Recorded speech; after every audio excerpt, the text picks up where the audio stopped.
భాగవతంలో కుంతీదేవి చేసినటువంటి ప్రార్థనకి చాలా పెద్దపీట వేసి మాట్లాడతారు పెద్దలు. ఆవిడంది, యాదవులందు పాండు సుతులందు నాకు మోహ విచ్ఛేదము చెయ్యుమయ్యా, ఘనసింధువు చేరిడి గంగభంగి నీపాద సరోజ చింతనముపై అనిశము మదీయ బుద్ధి అచ్చాదర వృత్తితో గదియగనట్లు చెయ్యగదయ్య ఈశ్వరా అంది. ఇక నాకు కృష్ణ నీ మీద కూడా వ్యామోహం వద్దు, నీతో నాకు బంధుత్వం ఉంది, ఆ తాపత్రయం కూడా వద్దు, పాండవులు నా పిల్లలు, ఆ వ్యామోహం వద్దు కృష్ణ. నేను వద్దనుకుంటే పోదు, నువ్వేం చేస్తావో తెలుసా? యాదవులందు పాండు సుతులందు నాకు మోహ విచ్ఛేదము చెయ్యుమయ్యా, నాకు మోహ విచ్ఛేదం చేసి వీళ్ళ మీద మమకారం పోగొట్టే. నా మనసు ఏమవ్వాలి?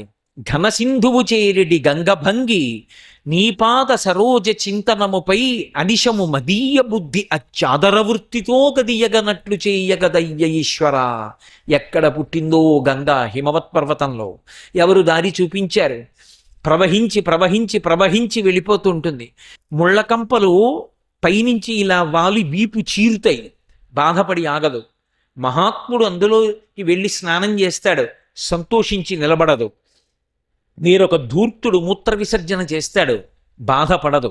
పర్వతాల మించి కింద పడుతుంది, తల బద్దలవుతుంది, బెంగ పెట్టుకోదు. సాఫీగా ప్రయాణం చేస్తుంది, ఉల్లాసం పొందదు. రాత్రింబవళ్ళు ప్రయాణం చేసి చేసి చేసి చేసి సముద్రంలో కలిసిపోయిన గంగలా నిరంతరము నీ పాద సరోజ చింతనము తప్ప నాకింకొకటి లేకుండా ఎప్పుడూ కృష్ణ నీ పాదముల యందు భక్తిని నీవు నాకు కటాక్షించు. భక్తి ముహూర్తం పెట్టుకుంటే వచ్చేది కాదు. వచ్చే ఏకాదశి నుండి భక్తిగా ఉంటానండి అంటే రాదు. భక్తి ఎక్కడి నుంచి వస్తుంది అంటే భగవంతుని యొక్క అనుగ్రహం చేత వస్తుంది.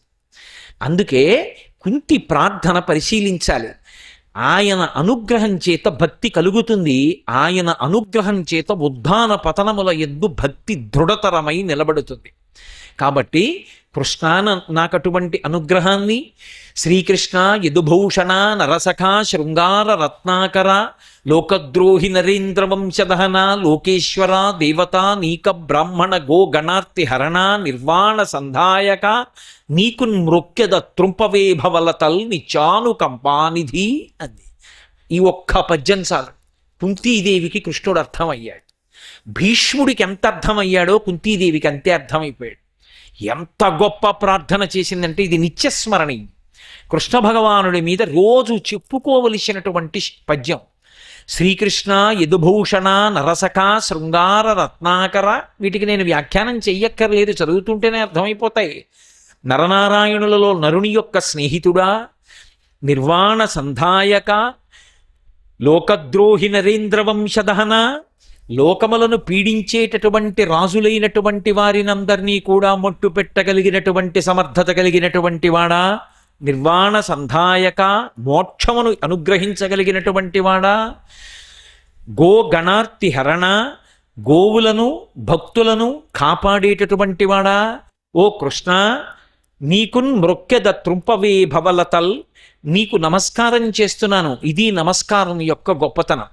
ఒక్కసారి నమస్కారం జీవితంలో చేస్తే ఇక మళ్ళీ భగవంతుని యొక్క అనుగ్రహానికి తిరిగి ఉండదు. అందుకే ఒక గడుసు భక్తుడు ఒక మాట అన్నాడు, ఈశ్వర నేను గత జన్మలలో నీకు నమస్కారం చెయ్యలేదు, పుట్టాను. ఈశ్వర త్రికరణ శుద్ధిగా ఇప్పుడు నమస్కారం చేశాను, కాబట్టి ఇక మళ్ళీ చేయడానికి నేను ఉండను, ఇక పుట్టను. ఒక్క నమస్కారం అంత శక్తివంతమే. కాబట్టి నిర్వాణ సంధాయక నీకున్ మృక్యద త్రుంపవే భవలతల్, నా యొక్క భవలతలు ఈ కర్మ బంధనాలన్నింటినీ కూడా తెంపేవయ్యా. నిచాను కంపానిధి, అపారమైనటువంటి కరుణకి నిధి అయినటువంటి వాడా, ఓ కృష్ణ నన్ను కాపాడు అని అడిగింది. అంటే కుంతీదేవి పండిపోయినటువంటి స్థితిలో చేసినటువంటి పద్యాలు. అందుకే మనం కూడా పండాలి అంటే భాగవతంలో భీష్ముడు చేసినటువంటి పద్యాలు, కుంతీదేవి చేసినటువంటి పద్యాలు నిరంతరము ధారణలో ఉండాలి. తదనంతరము కృష్ణ భగవానుడు తన అవతారాన్ని పరిసమాప్తి చేశాడు. అవతార పరిసమాప్తి బెంగ పెట్టుకోకండి. దశమస్కంధం వచ్చినప్పుడు నేను మళ్ళీ కృష్ణజననం అవి చెప్తాను. ఎందుకు కృష్ణ నిర్యాణం చెప్పవలసి ఉంటుందో నేను ఇందాకనే మీతో మనవి చేశా. లేకపోతే భాగవత ప్రారంభానికి శుకుడు వచ్చే అవకాశం ఉండదు. కాబట్టి కృష్ణ నిర్యాణం అయిపోయింది. కృష్ణ నిర్యాణం అయిన తరువాత ఇక పాండవులు ఉండలేరు. అందుకే పాండవులు రాజ్యాన్నంతటినీ కూడా పరీక్షిత్తుకి పట్టాభిషేకం చేశారు. పట్టాభిషేకం చేసి ఉత్తర కుమారుని యొక్క కుమార్తె ఇరావతి ఆమెనిచ్చి వివాహం చేశారు పరీక్షిత్తుకి. కృపాచార్యుల వారు చిరంజీవి అయినటువంటి కృపాచార్యుణ్ణి పరీక్షిత్తుకి గురువుగా నియమించారు. ఆయన అండదండలలో రాజ్య పరిపాలన చెయ్యి. కృష్ణానుగ్రహం ఎటువంటిదో, ఆ కృష్ణుడు ధర్మాన్ని ఎలా కాపాడాడో, మనకి రాజ్యం ఎలా వచ్చిందో, నీకు ముందున్న వాళ్ళు ఎలా బతికారో నిరంతరం కృపాచార్యుల వారు నీకు చెప్తూ ఉంటాడు. నువ్వు కూడా అదే మార్గంలో ప్రయాణం చెయ్యమని కృపుణ్ణి ఆచార్య స్థానంలో నిలబెట్టి తన మనవడైనటువంటి పరీక్షిత్తుని అప్పజెప్పి మహానుభావుడైనటువంటి ధర్మరాజు, పాండవులు మిగిలిన వాళ్ళు నలుగురు కలిసి పరమాత్మ యొక్క స్థానాన్ని చేరుకోవడానికి శరీరాన్ని విడిచిపెట్టి వెళ్ళిపోయారు. పరీక్షిత్తు రాజ్యపాలన చేస్తున్నాడు. ద్వాపరయుగం పరిసమాప్తమై కలియుగం ప్రవేశించింది. కలిపురుషుడు ప్రవేశించాలి. కలిపురుషుడి యొక్క ఉద్ధతి అలా ఇలా ఉండదు. కలిపురుషుడు ప్రధానంగా రెండిటి చేత లోకాన్ని పాడు చేస్తుంటాడు. ఒకటి, అసలు ఏ వావి వరస నియమము నిష్ఠ వీటితో సంబంధం లేనటువంటి నిరంతరము అదుపు తప్పినటువంటి కామము. రెండవది జిహ్వేంద్రియ లౌల్యము. ఇది తినచ్చా, ఇది తినకూడదా, ఇది ఇలా తినచ్చా, ఇంకొకలా తినాలా, అసలు తినడానికి ఏమైనా నియమాలు ఉంటాయా, ఇవేం అక్కర్లేదు. ఎప్పుడూ తినడమే ప్రధానంగా తింటూ ఉండడం, త్రాగడమే ప్రధానంగా త్రాగుతూ ఉండడం. అస్తమానం నేను ఎందుకు మిగిలింది పూర్తి చెయ్యాలి, మీకు అర్థమైపోయి ఉంటుంది. కాబట్టి అలా ఇంద్రియ లౌల్యాన్ని కల్పించి కలిపురుషుడు పాడు చేస్తుంటాడు. అటువంటి కలిపురుషుడి యొక్క యుగం ప్రారంభమైపోతోంది. కలిపురుషుడు ప్రవేశిస్తున్నాడు. పరీక్షిత్ మహారాజు దిగ్విజయ యాత్ర చేశాడు. దిగ్విజయ యాత్ర చేసి కురుజంగాల దేశంలోకి కలిపురుషుడు ప్రవేశించాడు అని విన్నాడు. ధర్మరాజు గారి యొక్క పౌత్రుడనైనటువంటి నేను రాజ్య పరిపాలన చేస్తుండగా శ్రీకృష్ణ పరమాత్మ ఈ భూమి మీద విహరించారు. ఆయన పాద ముద్రలు ఇంకా ఈ భూమి మీద వాడిపోలేదు, చిరిగిపోలేదు. కలిపురుషుడు ప్రవేశించి ధర్మాన్ని పతనం చేయడమా, కలిని నిగ్రహిస్తానని గబగబా బయలుదేరి కురుజంగాల దేశాన్ని చేరుకుంటున్నాడు. చేరుకుంటున్న సమయంలో భూమి గోరూపాన్ని పొందింది. ఎప్పుడైనా మీరు బాగా జ్ఞాపకం పెట్టుకోవాలి, గోవు ఉండడం చతుష్పాద రూపంలో, అంటే 4 కాళ్ళు ఉన్నటువంటి పశువు రూపంలో ఉంటుంది. కానీ గోవు యొక్క పూజ పశువు యొక్క పూజ కాదు. గోపూజ పశుపూజ కాదు. గోపూజ పరదేవతా పూజ. మీరు పరదేవతకి నైవేద్యం పెట్టారనుకోండి, మీరు భక్తితో ఇస్తే ఆవిడ తింటుంది అని నమ్మకం. కానీ మీరు ప్రత్యక్షంగా పరదేవతకి ఓ అరటిపండు తినిపించాలంటే వర్ణాశ్రమములతో సంబంధం లేకుండా అందరూ అధికారులే. ఎప్పుడు అమ్మవారు గోరూపంలోకి వస్తే గోవుకి చేసిన ప్రదక్షిణం పరదేవతకి చేసిన ప్రదక్షిణం. అందుకే గో పూజకి కల్పం ఉంది. శృంగగిరి పీఠం వారు ప్రచురించారు ఆ కల్పాన్ని. పరమాద్భుతమైనటువంటి కల్పం. అందులో అసలు గోవుకి పూజ చేసేటప్పుడు గోవు యొక్క అంగములలో ఏ అవయవం మీద ఎవరు ఆవహించి ఉంటారో చెప్తారు. చెప్తూ ఆయా అవయవముల మీద పువ్వు వేసి పూజ చేస్తారు. చిత్రం ఏమిటంటే అది చేసేటప్పుడు పంచగవ్యాలు కూడా పాత్రలతో పెట్టి పూజ చేయాలి. అంత అద్భుతంగా పూజ చేసి స్కాంద పురాణాంతర్గతమైనటువంటి వ్యాస మహర్షి కృతమైన గోసూక్తం చదివి పూజ చేస్తారు గోపూజ. అటువంటి గోవు భూమి ఎప్పుడైనా సరే గోరూపాన్నే పొందుతుంది, ఇంకొక రూపాన్ని పొందదు. ఎందుచేత అంటే గోవుకి ఆపద కలిగిందనుకోండి, పరమాత్మ కన్ను ఎరుపు రంగులోకి మారుతుంది. గోవు లేదనుకోండి, అసలు సనాతన ధర్మము నిలబడదు. ఎందుకు నిలబడదు అంటే ఒకటే కారణం, సనాతన ధర్మము దేని మీద ఆధారపడుతుందంటే యజ్ఞం మీద ఆధారపడుతుంది. యజ్ఞము అగ్నిహోత్రం మీద ఆధారపడుతుంది. అగ్నిహోత్రము మంత్రం మీద ఆధారపడుతుంది. మంత్రము తెలిసిన బ్రాహ్మణుడు ఉండొచ్చు, యజ్ఞం చేయడానికి భూశుద్ధికి గోమయంతో అలకాలి. గోమయంతో అలకలేదనుకోండి దేవతలు కూర్చోరు. ఎందుకు కూర్చోరు అంటే భూమికి శుద్ధి ఉంటే తప్ప ఎలా వచ్చి కూర్చుంటారు? కూర్చోలేరు. ఇంత అవకాశం ఉండదు. అలా కూర్చోవాలంటే గోమయంతో అలకాలి. భూశుద్ధి గోమయం చేత జరుగుతుంది. కాబట్టి గోవు లేదనుకోండి, గోమయం ఎక్కడి నుంచి వస్తుంది? పేడ. ఆవు పాలు లేవు, హోమం ఎలా చేస్తారు? నెయ్యి లేదు, హోమం ఎలా చేస్తారు? మంత్రం వచ్చిన బ్రాహ్మణుడు ఉన్నాడు, గోవు లేదు, ఎలా జరుగుతుంది? అందుకే బ్రాహ్మణుడి కన్నా ముందు ఎవరు ఉండాలంటే గోవు ఉండాలి. గో బ్రాహ్మణేభ్య శుభమస్తు నిత్యం లోకా సమస్తా సుఖినో భవంతు. గోవు బ్రాహ్మణుడు ఇద్దరు ఉంటే లోకానికి ఉపద్రవం వచ్చినా ఓ యజ్ఞం చేసి దేవతల యొక్క అనుగ్రహాన్ని మళ్ళీ సాధించి పెట్టి లోకమంతా సుభిక్షంగా ఉండేటట్టు చెయ్యగలరు. కాబట్టి గోవు అంత గొప్పది. గోవు మీద ధర్మం అంతా నిలబడింది.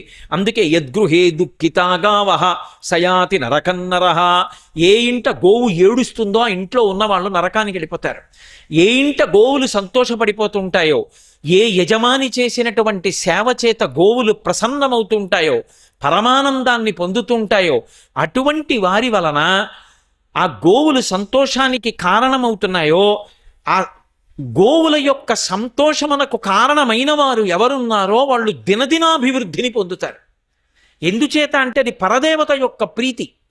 కాబట్టి భూదేవి కూడా ఎప్పుడైనా వెంటనే భగవానుడు పలకాలి అంటే గోరూపాన్ని ధరిస్తుంది. ధరించి నిలబడి పిలుస్తుంది శ్రీమన్నారాయణుణ్ణి. భూమి భూదేవిగా పిలిచిందనుకోండి, చూస్తాననొచ్చు, నాకు తెలుసనొచ్చు. భూదేవి గోరూపాన్ని పొందిందనుకోండి, వెంటనే పలుకుతాడు శ్రీమన్నారాయణుడు. అందుకే ఆవిడ గోరూపాన్ని ధరించింది. ధర్మము వృషభ రూపాన్ని పొందుతుంది. అందుకే వృషభం కనపడినా కూడా సరే, ప్రాతకాలంలో వృషభం కనబడితే చెప్పులు విప్పి వెంటనే నమస్కారం చేయాలి.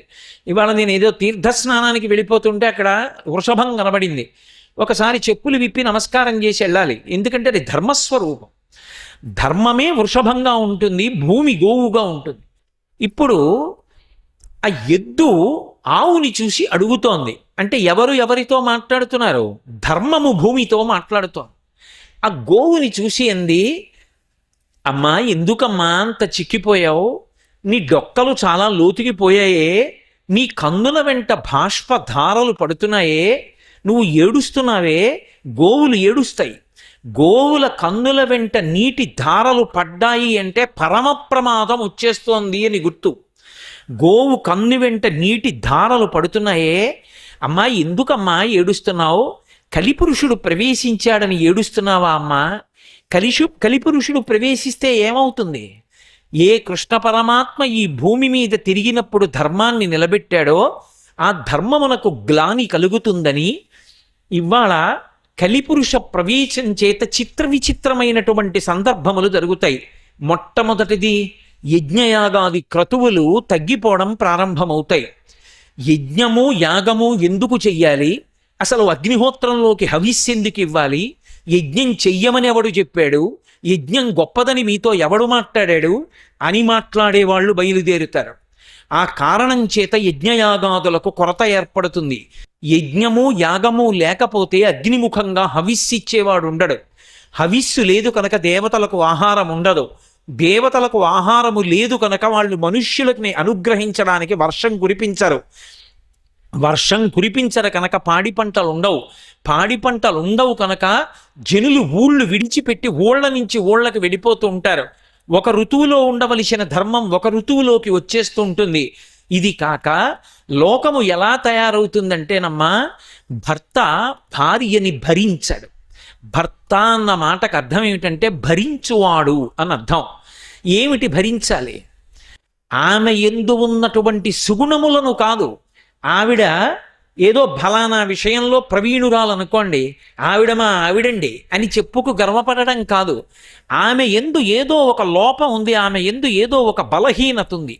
ఆమె ఒక్క పావు గంట సేపు కూడా కూర్చోలేదు. నా కర్మ, నువ్వు నా భార్య అయ్యావండం కాదు.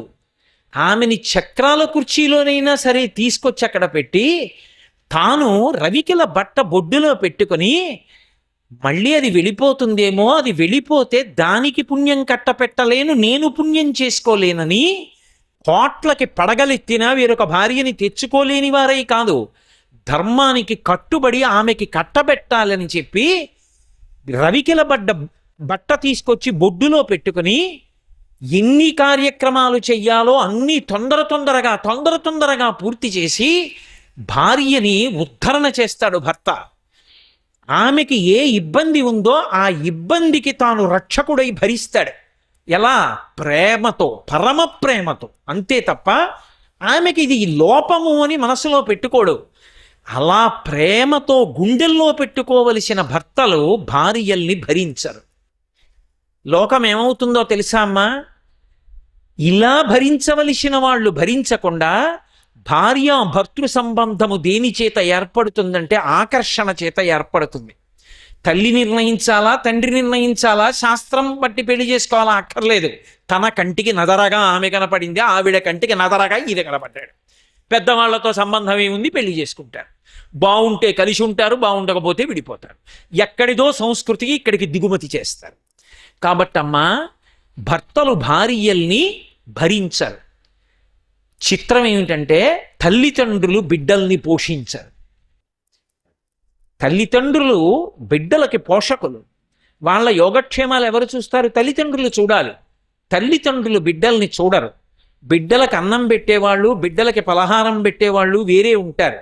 వాళ్ళు అవన్నీ పెడుతూ ఉంటారు, వీళ్ళు వేరే వ్యాపకాల్లో మునిగి తేలుతూ ఉంటారు. ఇంకా అవసరమైతే పిల్లల్ని తీసుకెళ్ళి నాయనమ్మ తాతలకి, అమ్మమ్మ తాతలకి ఇచ్చి తాము ఉద్యోగాలు చేసుకునే వాళ్ళు కూడా ఉండవచ్చేమో. కాబట్టి లోకం అలా ప్రవర్తించడం ప్రారంభమవుతుంది. బిడ్డల్ని తల్లిదండ్రులు పోషించరమ్మా, బిడ్డలు బరువు అవుతారు తల్లిదండ్రులకు. భారతి కుజనుల యందు ప్రకాశిస్తుంది. పరమదుష్టులైన వాళ్ళు ఎవరుంటారో వాళ్ళు సరస్వతీ స్వాధీనులవుతారు. ఎవరు రాచపదవి యందు కూర్చోడానికి కావలసిన అర్హతలు సంతరించుకుని ఉండడో వాడు రాజై పరిపాలన చెయ్యడానికి అవకాశం ఏర్పడవచ్చు. వేళపట్టున కురవవలసినటువంటి వర్షాలు కురవవు. ధర్మం అనేటటువంటి మాటకి, న్యాయం అనేటటువంటి మాటకి లోకంలో స్థానం ఉండదు. బలవంతుడై ఉన్నాడా, ఐశ్వర్యవంతుడై ఉన్నాడా, అదొక్కటే గౌరవింపబడడానికి కారణం తప్ప ఇక్కడ ఈ స్థానంలో ఈయన గౌరవింపబడాలి అని ఉండదు. బలవంతుడు, ఐశ్వర్యవంతుడు, అధికారం ఉన్నవాడు వాడు ఎక్కడికి వెళ్ళినా గౌరవింపబడతాడు. అది లేనివాడు గౌరవింపబడవలసిన వాడైనప్పటికీ ఈసడింపబడతాడు.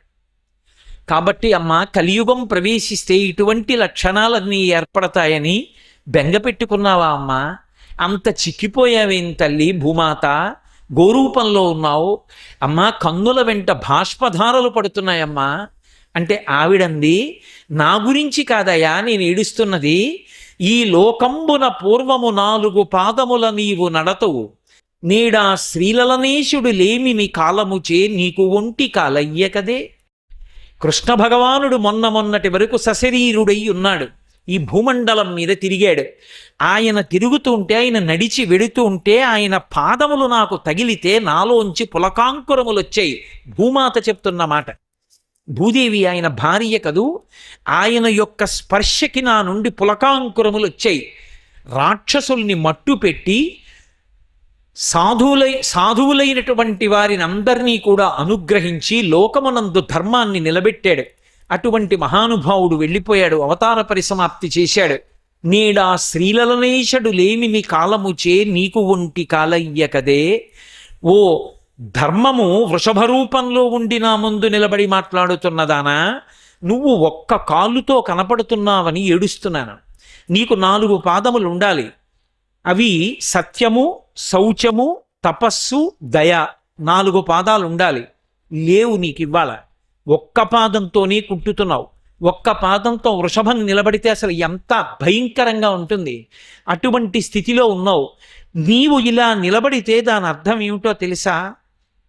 రాబోయేటటువంటి రోజులలో దేవతలకు, పితృదేవతలకు, ఋషులకు, నాకు, నీకు, ధీయుతులకు, నానావర్ణాశ్రమములకు, గోవులకును బాధయనచు కుందెదననగా. ఒక్క పాదంతో ఎద్దు నిలబడింది అంటే, ధర్మం నిలబడితే 8 మంది బాధపడతారు. అంటే లోకమంతా పాడైపోవడం ప్రారంభమైందని గుర్తు. ఎవరెవరు? దేవతలకు యజ్ఞయాగాదులు ఉండవు కాబట్టి దేవతలకు హవిస్సులు ఉండవు. ఋషులు ఎక్కడికి వెళ్ళి ఏ తపస్సు చేద్దామన్నా సానుకూల్యమైనటువంటి స్థితి ఉండదు. దేవతలకు, ఋషులకు, పితృదేవతలకు, శరీరం విడిచిపెట్టిన వాడికి తద్దినం పెట్టేవాడు ఉండడు. పితృదేవతలకు నా